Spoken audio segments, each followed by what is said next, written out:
दोस्तों, चाहे कितना ही अभागा मनुष्य हो, सुबह 3 बजे से 6 बजे के बीच उठकर ब्रह्मा मुहूर्त में कर दो ये काम, जो चाहोगे वह मिलेगा।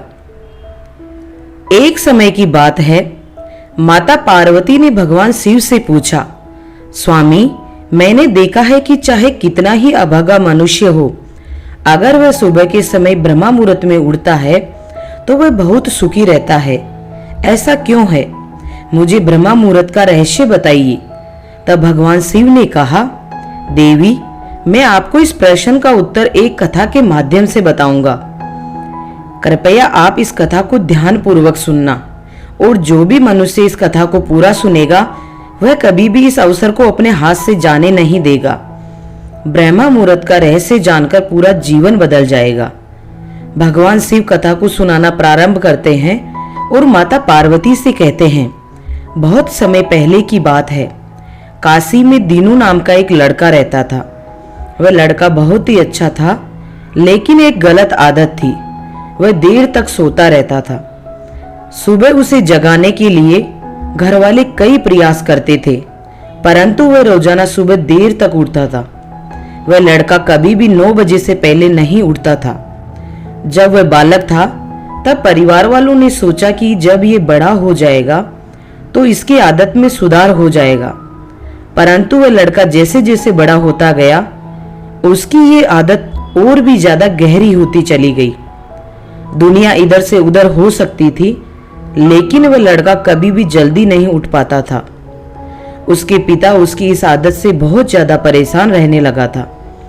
उस लड़के को ढेरों नकारात्मक शक्तियों ने घेर लिया था। वह सभी को पलटकर जवाब देता था और दिन भर उदास रहता था। इसका असर उसके स्वास्थ्य पर भी पड़ रहा था। जब उस लड़के को यह पता लगा कि उसके सारे मित्र सफलता को प्राप्त कर चुके हैं, तब वह और भी ज्यादा चिंतित हो गया और ईश्वर को कोसने लगा। वह बार बार यही कहता था कि मेरी किस्मत ही खराब है, परंतु उसके पिता अच्छी तरह से जानते थे कि उस लड़के के असफल होने के पीछे क्या कारण है। भगवान शिव ने कहा, हे देवी, फिर एक दिन की बात है, उसके पिता को किसी सन्यासी के बारे में पता चला। उसने तुरंत अपने बेटे की समस्या को लेकर उस सन्यासी के पास जाने का निर्णय लिया। सन्यासी को बेटे की आदतों के बारे में बताया और सन्यासी ने कहा कि कल आप अपने बेटे को इस आश्रम में आने को कहिए। फिर उस लड़के का पिता अपने घर की ओर चला गया। उसे पता था कि अगर वह सीधे तरीके से अपने बेटे को सन्यासी से मिलने के लिए कहेगा तो वह कभी तैयार नहीं होगा। उसने अपने बेटे को अपने पास बुलाया और कहा, तुम्हारे सारे मित्र जीवन में सफलता प्राप्त कर चुके हैं, क्या तुम सफल नहीं होना चाहते हो? लड़के ने उत्तर दिया कि जरूर पिताजी, परंतु जब भी मैं अपने मित्रों से उनकी सफलता का रहस्य पूछता हूं तो वह मुझे कुछ नहीं बताते हैं। भगवान शिव ने कहा, हे देवी, फिर उसके पिता ने कहा कि मुझे यह रहस्य पता चल गया है कि वह सभी क्यों सफल होते जा रहे हैं। तब उस लड़के ने बड़ी उत्सुकता से पूछा, क्या पता चल गया है? पिताजी, कृपया करके आप मुझे बताइए। उसके पिता ने कहा कि कल सुबह तुम्हें एक सन्यासी के आश्रम में जाकर उनसे मिलना है। यदि तुम वहां समय से पहुंच गए तो वे सन्यासी तुम्हें ऐसा मंत्र बताएंगे जिससे तुम सफल हो जाओगे। परंतु एक समस्या है, लड़के ने कहा कि पिताजी, मैं कल पूरी रात जागता रहूंगा और सुबह सन्यासी से मिलकर आऊंगा। उसके पिता ने कहा कि ठीक है, तुम वहां जाकर उस सन्यासी की आज्ञा को मानना। पिता की बात सुनकर वह लड़का बहुत अधिक खुश हुआ।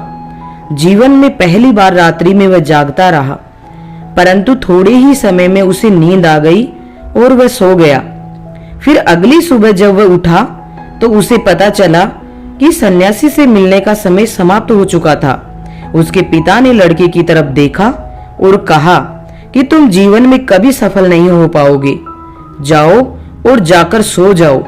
पिता की ये बात सुनकर उस लड़के को बहुत दुख हुआ। उसने मन ही मन स्वयं को चुनौती दी कि कल सुबह वह सन्यासी से मिलने अवश्य जाएगा उसने अपने पैर में एक छोटा सा घाव बना लिया, जिससे दर्द के कारण उसे रात भर नींद नहीं आई। भगवान शिव ने कहा, हे देवी, ये ऐसा पहला अवसर था जब उसने अपने जीवन में पहली बार सूर्योदय देखा था। वह तुरंत ही तैयार होकर सन्यासी से मिलने के लिए चला गया। आज उसका अनुभव कुछ अलग ही था। वह बेहद शांत महसूस कर रहा था। चलते चलते वह लड़का जैसे ही सन्यासी के आश्रम में पहुंचा तो वहां पर उसने देखा कि सन्यासी और उसके सभी शिष्य ध्यान लगाकर बैठे हुए थे। भगवान शिव ने कहा, हे देवी, फिर जब ध्यान का समय समाप्त हुआ तब लड़का उस सन्यासी के पास पहुंचा और उन्हें प्रणाम करते हुए बोला कि आपके पास कोई ऐसा मंत्र है जिससे मैं सफल हो सकता हूं? कृपा करके मुझे वह मंत्र बताइए। मैं भी अपने मित्रों के समान सफल होना चाहता हूं और अच्छा जीवन जीना चाहता हूं। सन्यासी मुस्कुराए और बोले, अच्छा, तो तुम वही बालक हो।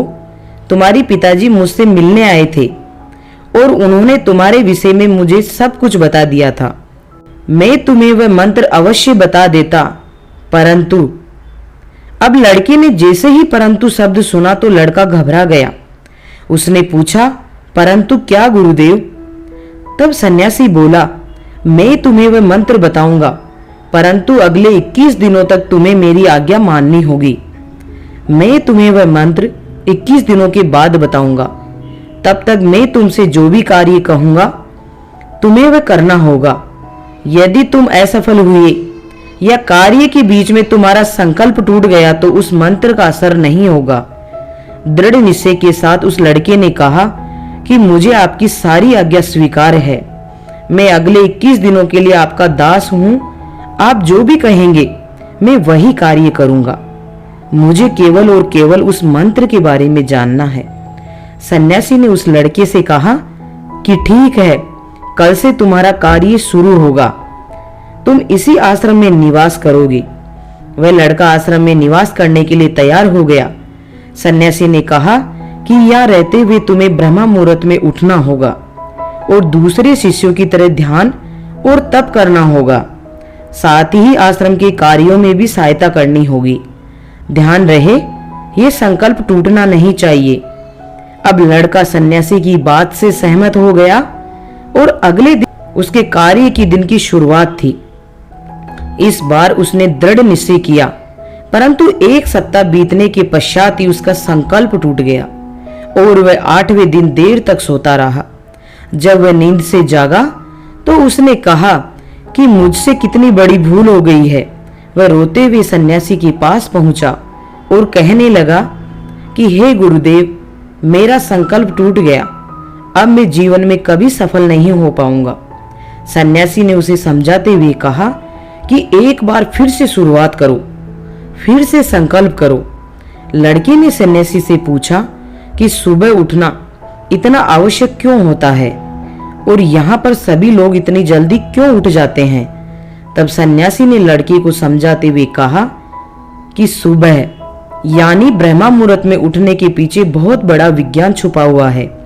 लड़के ने कहा कि कृपया मुझे वे विज्ञान बताने की कृपा करें। सन्यासी ने कहा कि रात्रि को 4 पहर में बांटा गया है। पहला रुद्रकाल, जिसका समय शाम 6 बजे से लेकर 9 बजे तक होता है। दूसरा राक्षस काल, जिसका समय रात्रि 9 बजे से 12 बजे तक होता है।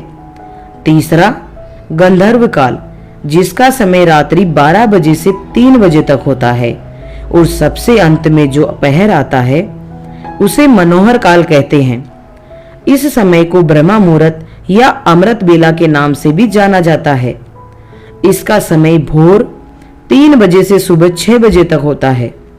यह वह समय होता है जब पूरे संसार की नकारात्मक शक्तियां निष्क्रिय अवस्था में होती है और सकारात्मक शक्तियां सक्रिय होती है। ब्रह्म मुहूर्त अर्थात देव मुहूर्त। ब्रह्म मुहूर्त का अर्थ देवताओं का समय होता है।